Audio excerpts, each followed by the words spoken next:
अस्सलाम वालेकुम नाज़रीन, आप देख रहे हैं KN92 न्यूज़। मैं हूँ आरज़ू खान। आइए शामिल करते हैं कुछ रायते हुए खबरें।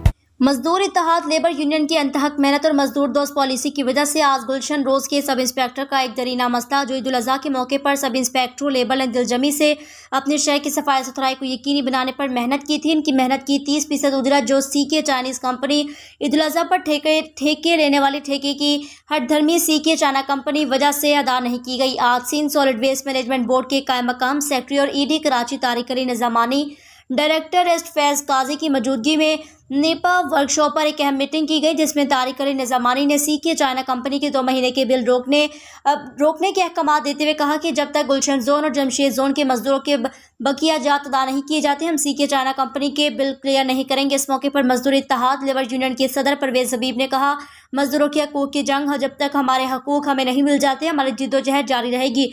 इस मीटिंग में तमाम सब इंस्पेक्टरों ने शिरकत की। मजदूर इत्तेहाद लेबर यूनियन के सदर परवेज हबीब, मोहम्मद आसिफ तनवरी, सैयद अतहर अली सलीम, अख्तर मोहम्मद अली, सैयद मोहम्मद खालिद, नासिर मकदूद CSI गुलशन जोन, हसन रजा CSI गुलजार हिजरी, असगर शेख CSI जमशेद जोन, तनवीर अहमद, रशीद भाई, रहमान दीन, नवीद पाशा, आसिफ इकबाल और दीगर मजदूरों ने शिरकत की।